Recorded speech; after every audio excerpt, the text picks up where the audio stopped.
Okay, so what we're going to talk about today is use of RPE scales. I have a slightly unique approach to using RPE that is a little bit differential from a common power lifter.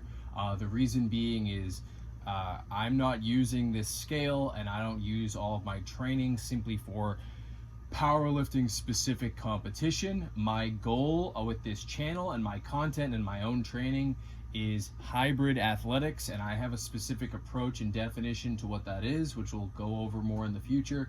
But it's about having flexible training to be able to develop the human adaptations and the human engineering to become the type of athlete, the type of specimen that you want to become. If it's a football player or a soccer player or a gymnast, or you want to be good at hiking or general health, or a variety of these goals such as mine. I specifically work with a lot of martial artists and fighters because that's what I used to do.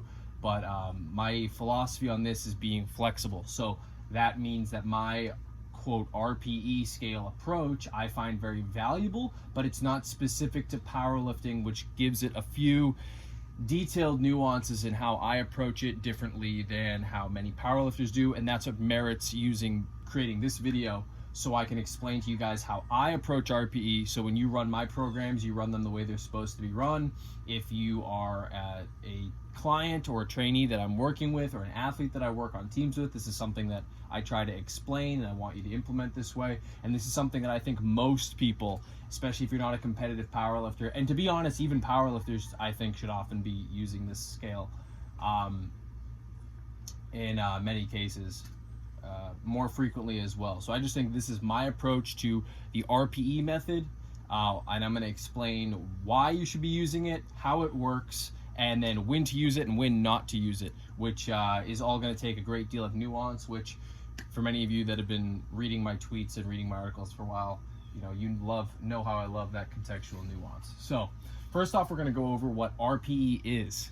So it just stands for rate of perceived exertion. It's a scale, 1 through 10, as shown here, about rating the difficulty of a set. So this is different, I have to note, than RIR, reps in reserve. And this is where it differentiates from most powerlifting scales. Most powerlifters use RPE and rate of perceived exertion scales to be essentially interchangeable with RIR / reps in reserve. We're going to go over reps in reserve in a future video, but it's a little bit more self-explanatory, and the nuances of it aren't quite as necessary to talk about, so that's why we're making this video first.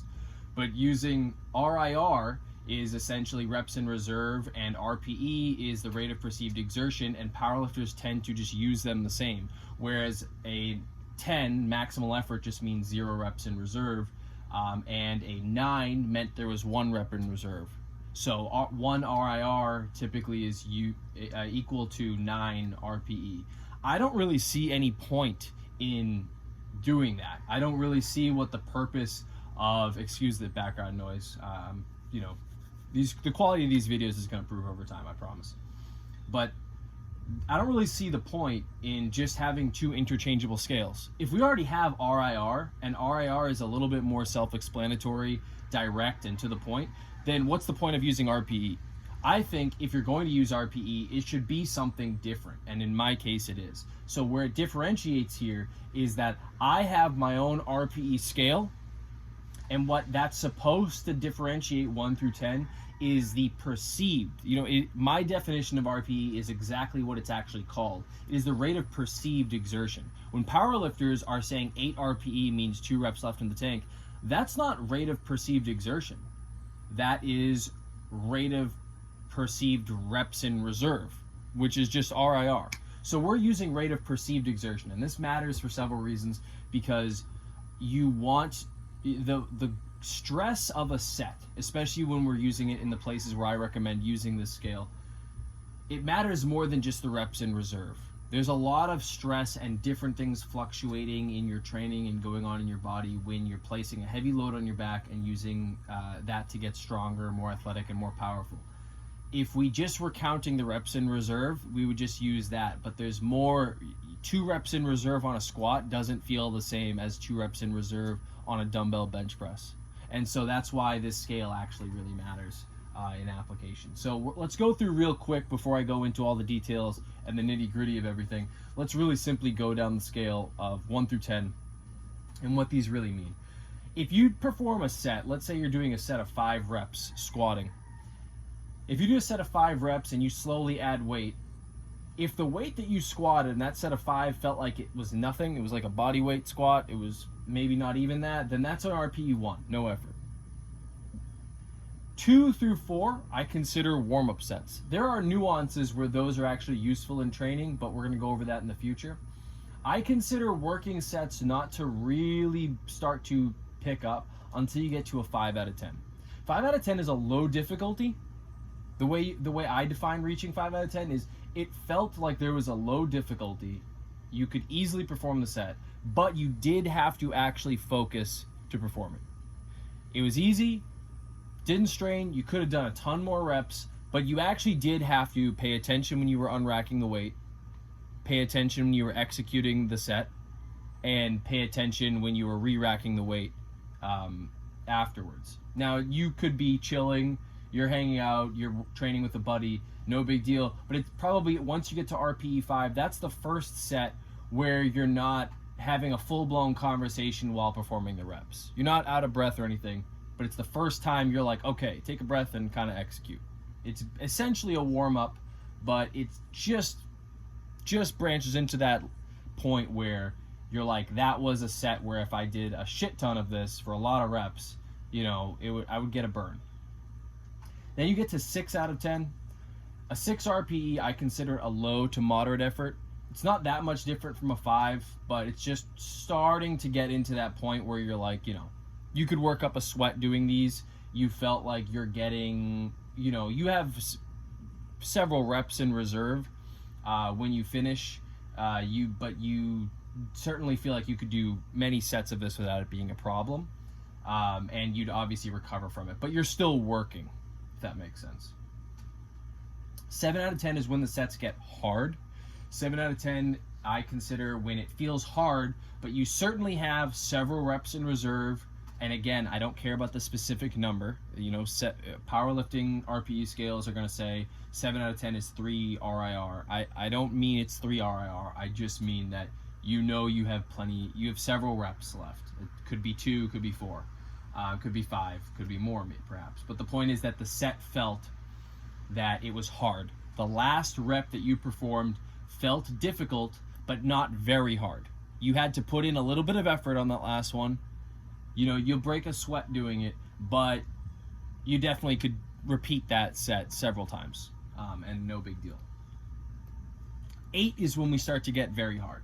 That's when the set is a high effort. That last rep, it's pretty much like you got to the 7, where you're like, this has some difficulty. It's a moderate to high effort, moderately hard effort.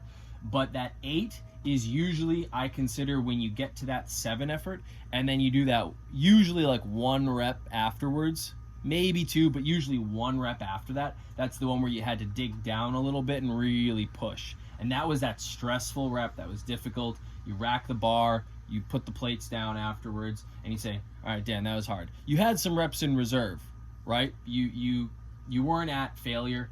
Again, I wrote here, you have a few reps in reserve. You have about 2 to 3. It says here, excuse me if you can't read all of this. You can zoom in perhaps, but that's why I'm explaining all of this. Some people don't like my handwriting. Some people do. I don't know. But you have a few reps in reserve. Generally 2 or 3, but again, the number is not really what matters. It's the perceived exertion. It's how stressful it was for you mentally and physically overall. And you feel like it was a high effort set, and 8 is when it was difficult, you had more in the tank, but you couldn't repeat this all day. That's what that means. A 9 is near failure or at failure.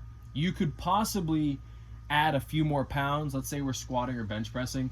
You feel like you possibly could add another 5-10 pounds, maybe more, to the bar, but you probably couldn't perform a lot more reps. You possibly couldn't perform any more clean reps at the very least. 9 is pretty much what I consider you're pretty much maxed out.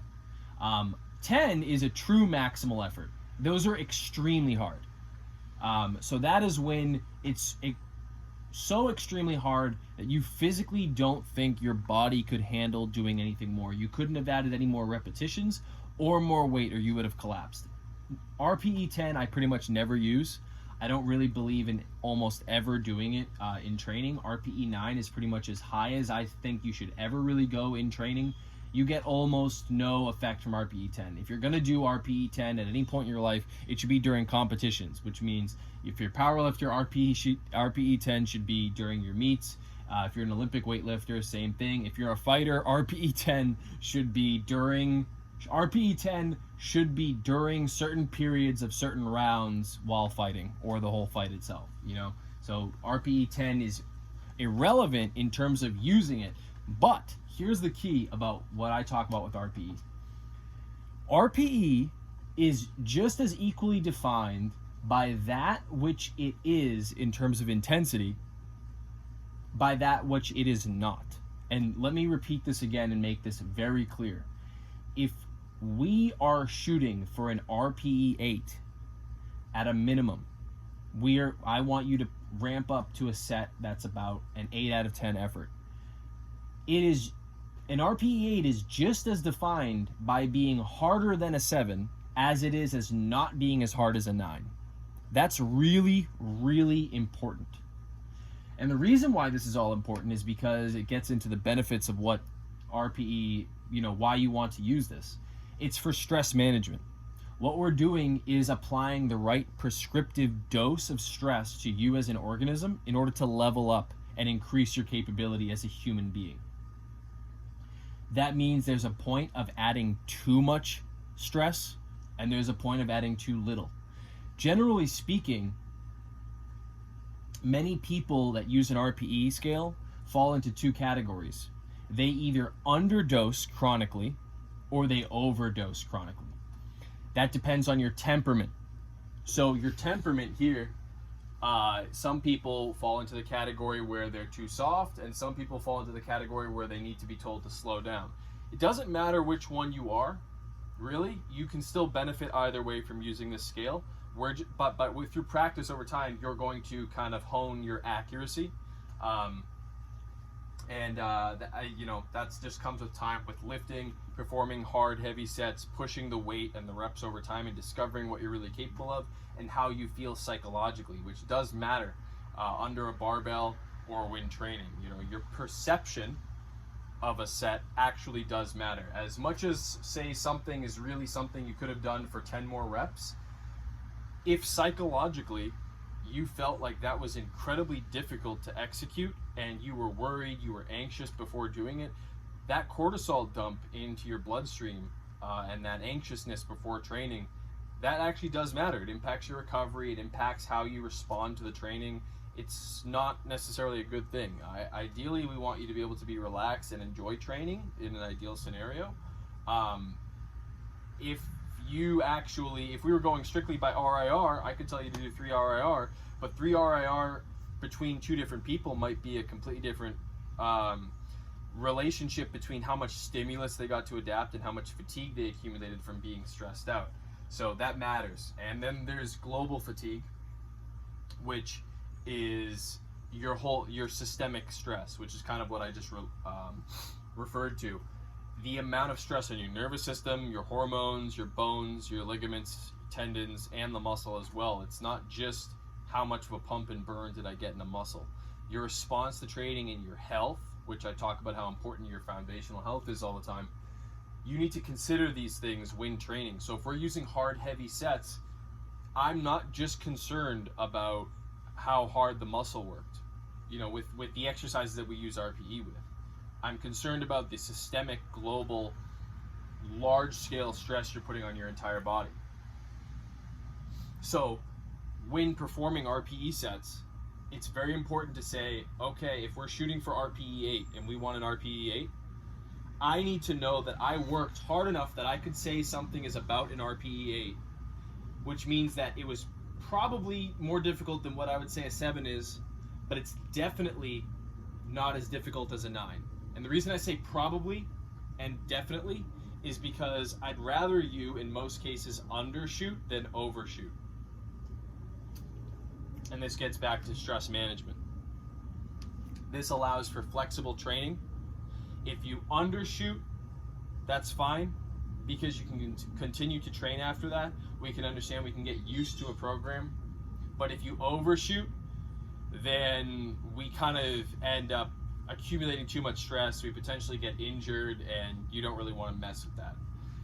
The point of training flexibly is that we are able to say, you know, life gets in the way of things sometimes, guys. Sometimes you don't sleep well. Sometimes you stayed up late partying.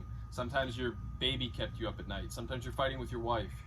Sometimes you didn't eat too well. Sometimes work is working you hard. Sometimes for whatever reason, you were just off that day and we're not quite sure why. Who cares?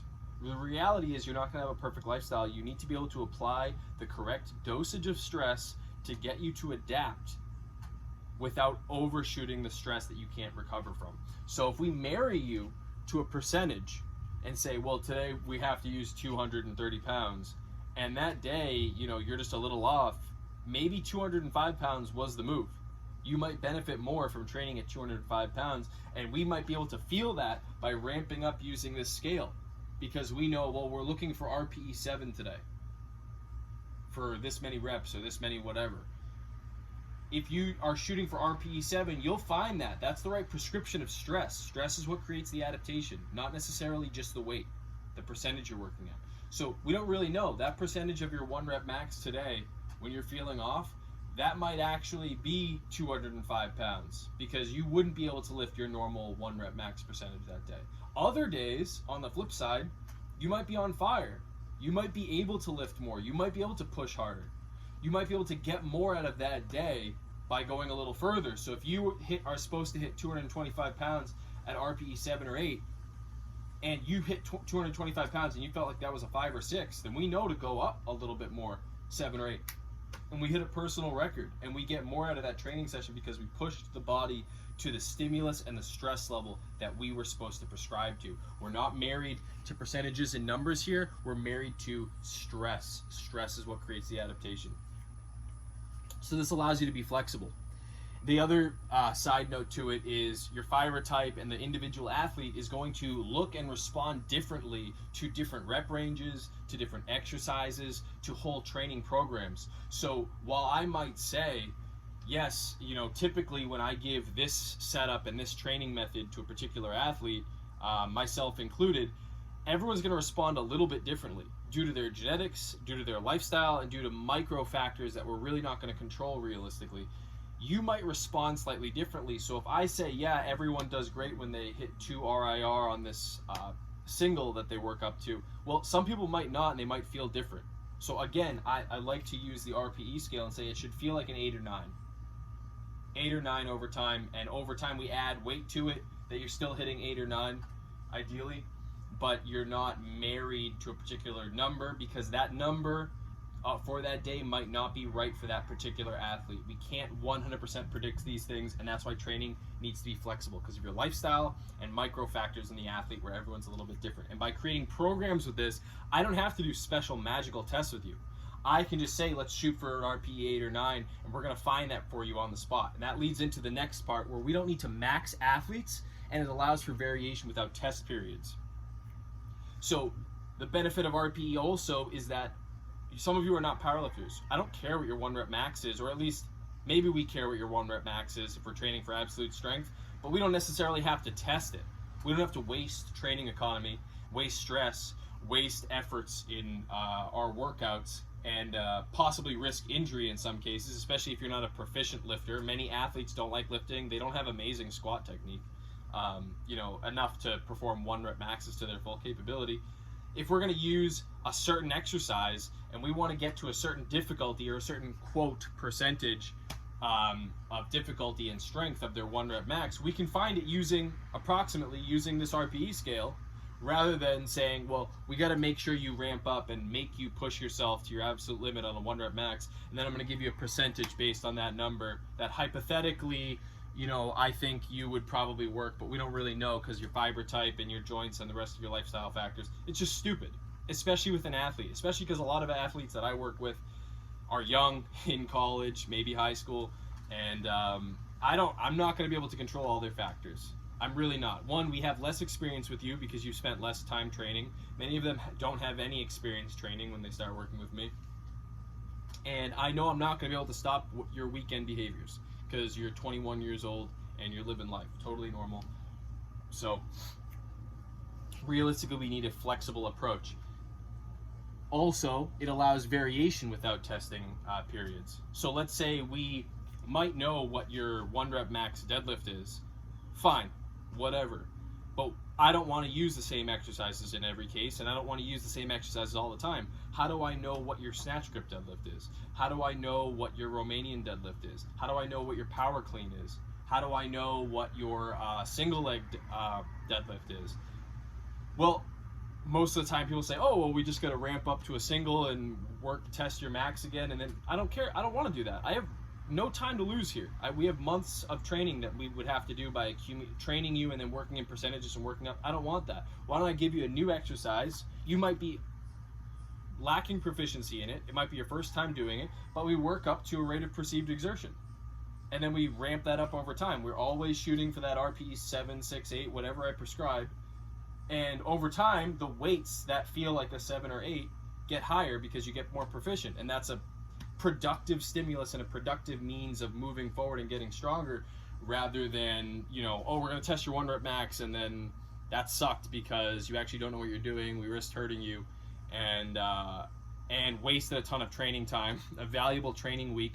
We only get 52 a year, less than that technically for most athletes. And you're just wasting time doing these things. So right here we can hop into variations. I can have you using plenty different exercises that you can auto-regulate on your own and find the weight and the intensity that is the right stress level for you on that exercise on day 1. So we don't waste any time using this method. And that means I'm making progress. We are making progress all the time, rather than going through goofy periods where we just waste our efforts. So what this all funnels into is, excuse my stupid little, I'll get better drawing over time, my stupid little arrow, but what this all funnels into is the accumulation of high numbers of good quality training over time without redlining the engine. That's really the meta point, and that's what makes this amazing.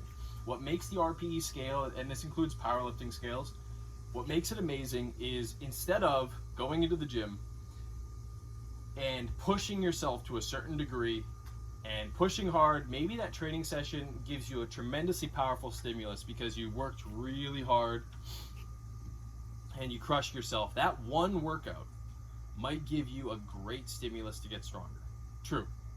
If you push yourself really hard, the body will adapt.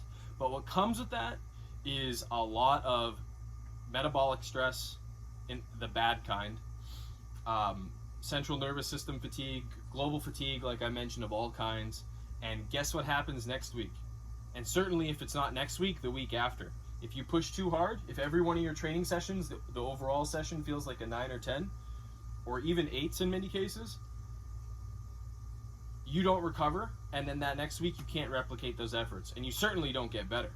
You either stay the same or you get weaker in many cases. You might have even gained a little bit of muscle, but you're so beat up you can't replicate that performance. The people who win over time are the ones who accumulate session after session for months on end, over and over and over, good quality sessions. Typically, a good session RPE, I like to break things up into primary, secondary, and maybe tertiary days, depending on the athlete. But typically, a lot of sessions, and we'll go over this more in the future, I like, primary days to be your hard days. They usually feel like a 7 or 8 out of 10 difficulty. Your secondary days usually feel like a 7 out of 10. And you might have some programs that do an accessory day that's a 5 or 6, or lower, to be honest. And we just accumulate those sessions weekly over and over and over again. So you accumulated 50 good sessions a year, or 40 or 50, rather than 5. I don't really care if you had the hardest, heaviest, most soul-crushing workout and you got really sore and you looked great in the mirror afterwards. I don't care. Can you do that every single week and recover and make progress? No, you cannot. And every teenager learns this at some point. Unfortunately, many of them don't learn until their 30s. So when Do we use this? One, the first consideration is, are you a beginner? I believe that pretty much everyone can do this. Many people with RPE scales claim that beginners shouldn't use RPE. I disagree. I think that you need to start somewhere. And I think if you explain this and coach this well on an individual, especially the first time they use it on a scale, I think that you need to start learning. And a beginner absolutely can make an assessment with this scale. A beginner may not, when people say beginners shouldn't use RPE, they may not be able to assess reps in reserve. That's true. They might not really know because they might have never gone to failure before. So when they feel like, oh, I couldn't do anymore, they really could have done like 5, 6 or more reps, but they just had never experienced physical pain and stress before because you've been soft so far your whole life. So you don't really know. So that gets into one point, and I just wrote this down here: precision versus accuracy. What's more important, and this especially goes for beginners, what's more important than accuracy is precision.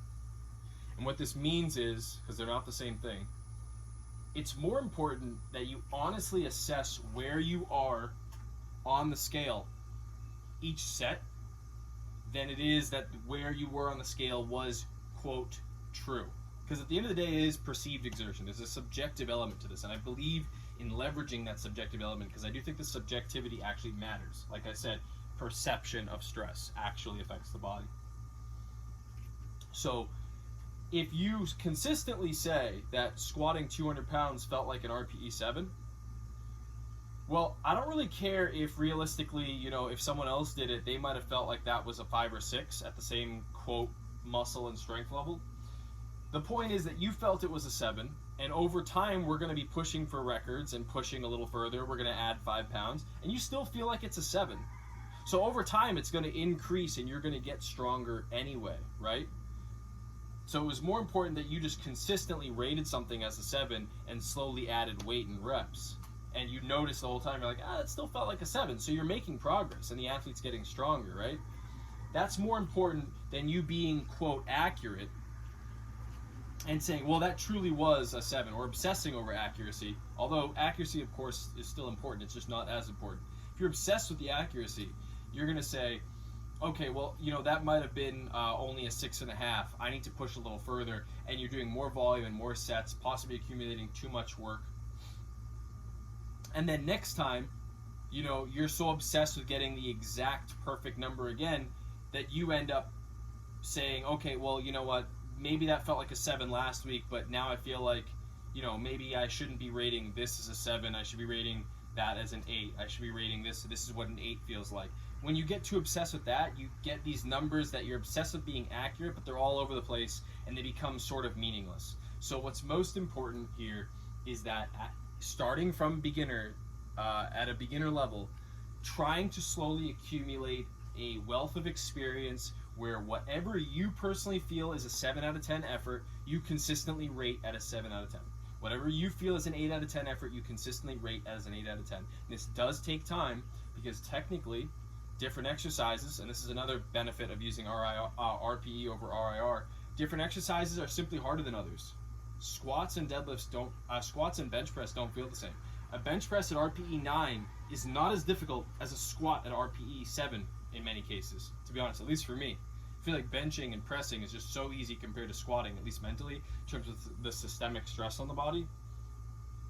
And so you need to know what all of those things feel like for you and develop that over time. So again, being precise, honest with how you feel, and consistent, that's the word, consistent with your scale ratings over time is more important than obsessing whether or not your scale rating is technically perfect. Again, it's rate of perceived exertion.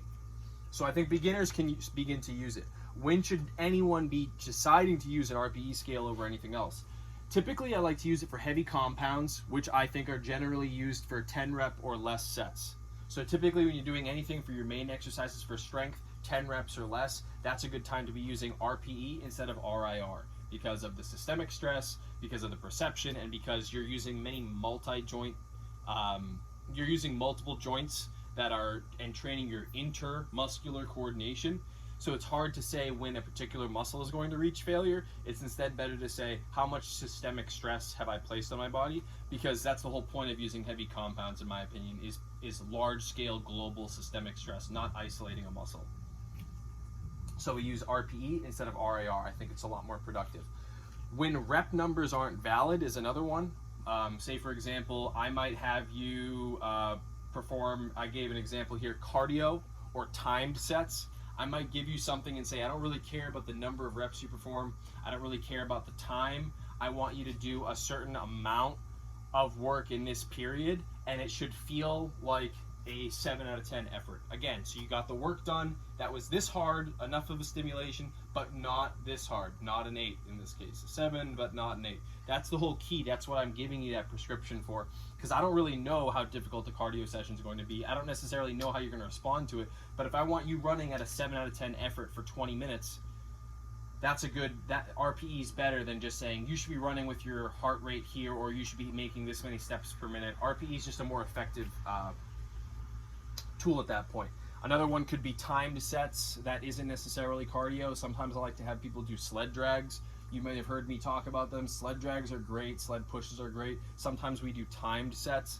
I don't necessarily say what the weight should be, and I don't necessarily always say how many steps you should make or what distance you should make always. Sometimes I give instead, say, push for 5 minutes straight, and it should feel like a 6 out of 10 effort. I might do that for warm-ups with people, and I find that effective because I think it's a good warm-up. It actually builds strength in the feet, etc.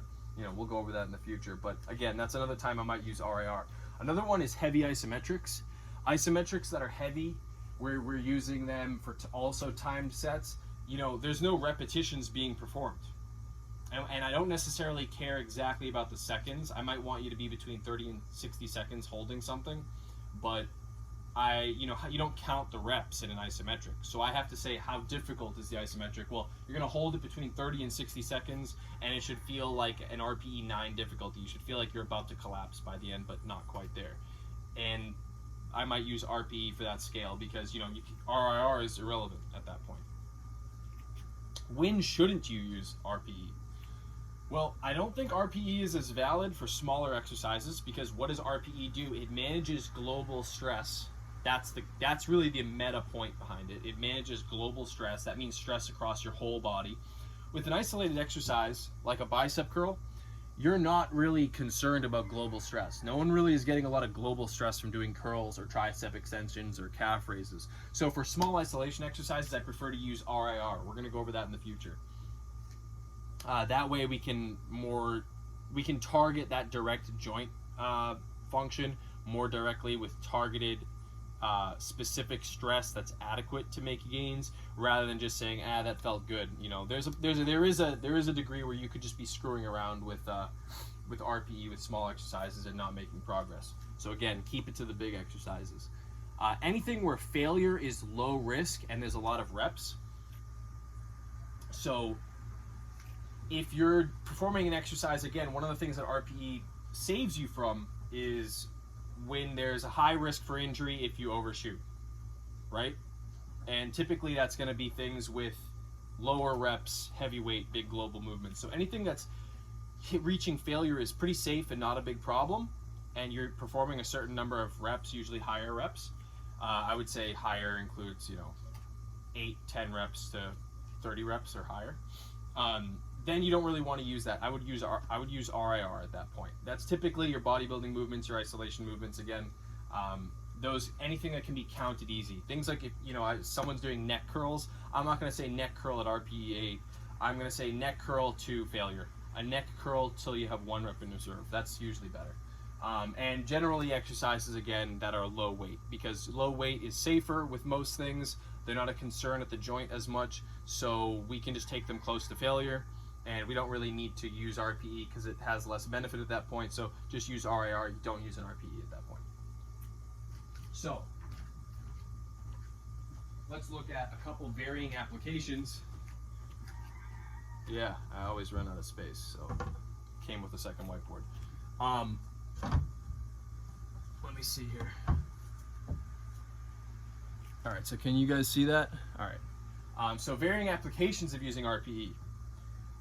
couple examples, and we'll go over more of these in the future, but I just want you guys to have a general example of how to apply RPE. I hope you guys can see that with the glare. I apologize. I'll re-record this if I have to.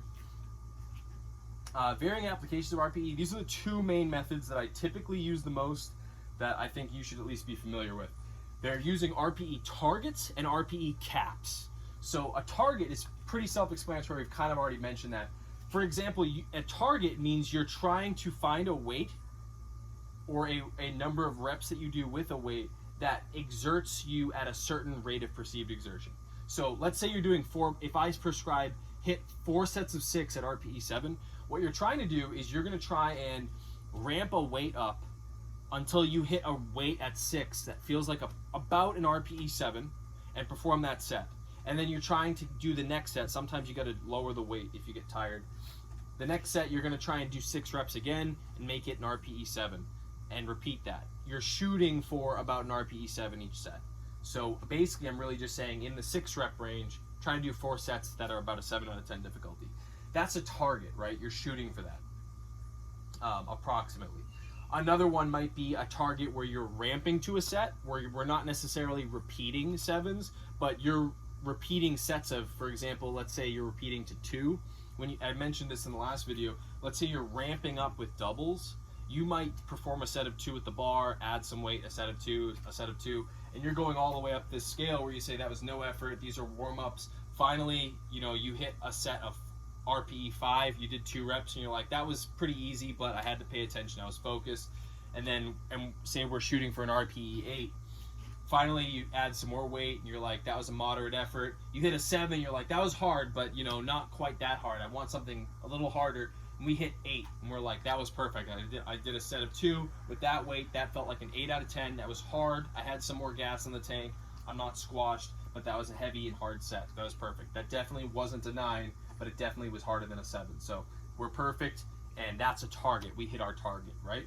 That's how you use RPE targets. Anyone that's done any of my programs or anyone that works with me as an athlete has tried to use those at one point. They're extremely effective, especially for strength, because strength in the higher rep range at high loads and intensities fluctuates a lot more than strength in higher rep ranges. High intensity capability day by day can fluctuate, so the dosage needs to be flexible, but doing things for sets of 12 to 15 is a little more consistent.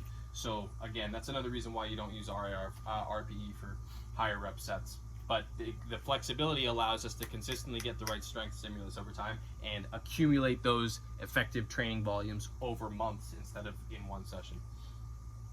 Second variation of using RPE is RPE caps. So let's say you have a particular weight that you're going to do that day. Let's say we do say, okay, X athlete is going to lift 200 pounds tomorrow. We're gonna, you might do this with a beginner even. You might say every day we're gonna add 5 pounds that we do this exercise, but we have an RPE cap. So we're gonna always add 5 pounds, but we're never allowing the RPE, no matter how heavy it is or what we're supposed to do or how many reps we're supposed to do, the RPE never goes over 8 in this example. So if we're working at a specific percentage with a specific effort level, but we're slowly progressing mathematically week by week, I do this with beginners a lot, you never exceed perhaps, in this example, RPE 8.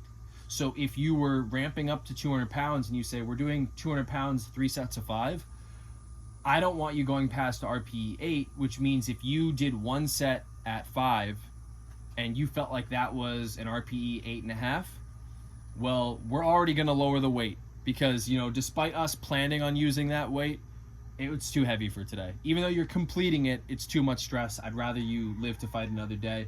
So let's drop the weight 10, 15 pounds and work back up. So that's an RPE cap there. Another one is an RPE cap in terms of adding reps. So let's say I don't want you to reach RPE 9 in this example during an open set. So we're not necessarily performing a given number of reps. Let's say you have a rep range, like 6 to 12 reps, but you're staying below RPE, that might be a typo written there. You're trying to stay below RPE 7.5. So let me fix that real quick. Ignore that. That should be a less than sign. you're trying to stay below RPE 7.5. So you can push the reps. You hit the sixth rep with a certain weight, and you say, okay, that felt like a 5, and then we do rep 7, do another rep, and we're like, all right, we're at about 6 now, and then you hit like a 9th or 10th rep, and you feel like, okay, that was a 7. I feel like we're at a 7 right now. Should I push another rep? And you could call it there. You push another rep, and you're like, that was a 7.5. I'm good here. We call it. I could perform more reps, but we were pushing the reps until we get to 7.5. So that's the cap. RPE targets are meant to give you the right intensity at a given volume, and RPE caps are meant to prevent the stress level from going too far when we're not sure exactly how much volume we're going to perform. So, to recap,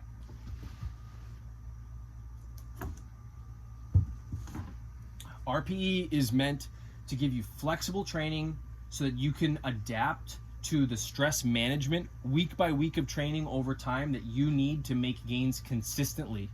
And it allows you to have variation. It allows you to minimize risk, maximize risk to reward, and minimize the risk of fatigue accumulating too much or injury. It allows you to try a variation of exercises without necessarily needing fancy schmancy numbers all the time and special magical tests. It allows you to be free, allows you to train what you want, when you want, year round, without wasting time experimenting with things too much to find the quote mathematically perfect thing, which coaches are somewhat lying when they say they have the mathematically perfect equation for someone. It gives you a rate of perceived subjective measurement that's someone that even a beginner can practice doing instead of someone requiring years of experience to start implementing effectively. It helps you actually manage stress levels and make adaptations and push sets appropriately on various exercises where reps in reserve and other percentages don't really apply. And all of this added together allows you, again, to accumulate tons of good training sessions over the course of the entire year without redlining your engine, beating your body down, getting injured, and getting to the point where you only made gains for 2 weeks because you were pushing too hard. And it's just way too common where people train really hard. And that's great. I love the mentality. I needed RPE because I was one of those people that honestly I was always afraid I wasn't working hard enough. So I actually was always redlining my engine and beating myself down. But the real secret to me making gains was appropriately dosing the stress. And this is especially important for athletes because you're not just dosing strength. Most of you're also doing plyometrics, you're doing speed work, you're doing skill work, you're doing conditioning. You need to know just how much stress your training needs to be in all areas for you to make gains without destroying your body, without redlining it, and then crushing your gains in every area. So RPE is an amazing, amazing, life-changing tool for fitness. If you apply it over time and you know what levels of stress and dosages to apply, we'll do a whiteboard lecture on finding the right volume and intensity for you over time. But by using this method, it's extremely powerful at training in any type of fashion, whether it's conditioning, strength, or explosiveness, speed, what have you, that an athlete needs, and dosing the right stress so you can make gains for a long period of time sustainably instead of just absolutely crushing yourself into oblivion. Guys that use RPE tend to be able to train for a long period of time, and they're super athletic for a long period of time. Guys that tend to use no method of gauging stress appropriately or get married to percentages tend to either make no gains, limited gains, or they walk away in their 40s with a broken back that never seems to be able to heal. So that's RPE. This is why I think it's so important. I might redo this lecture, honestly, at some point with a slightly higher quality. I'm just experimenting with using this whiteboard. I don't come in here with a script. I just like to speak my thoughts off the top of my head. I'm actually crashing for my caffeine right now, so I'm not quite as articulate as I am sometimes. Some of you have heard me talk, either hear me, and I'm a great orator, and sometimes I'm not. But hopefully you guys can see this. Hopefully the glare isn't too bad. Hopefully the quality of this is all right. I hope you got something from this. I'm going to try and make a lot more of these and up the quality over time. But I'm hoping that some of this makes some clarity to you, brings you some clarity on training, what training means, how to approach training. This is long form stuff. I know I'm talking for a long time, but please let me know, like, subscribe, the thing, you know, whatever, YouTube. And let me know what you think about this. Please give me some honest feedback. If you couldn't bear to sit down and watch this whole thing, please let me know that. This only helps me make better content. So don't hold back. I don't like when people blow smoke up my ass. Just tell me exactly what you guys need, and I'm here to provide that. I'm trying to provide value to you guys. So if this isn't valuable enough for you, let me know that, so I don't waste my time sitting here talking in the, you know, godforsaken humidity right now. And give you guys some actual actionable high quality content so you can become super freaky deaky athletes, like I've kind of done with myself and other people, and kind of stop wasting time. So let me know what you guys think. Thanks for your support. Thanks for listening, and you know, take care. Have a good day. Talk soon.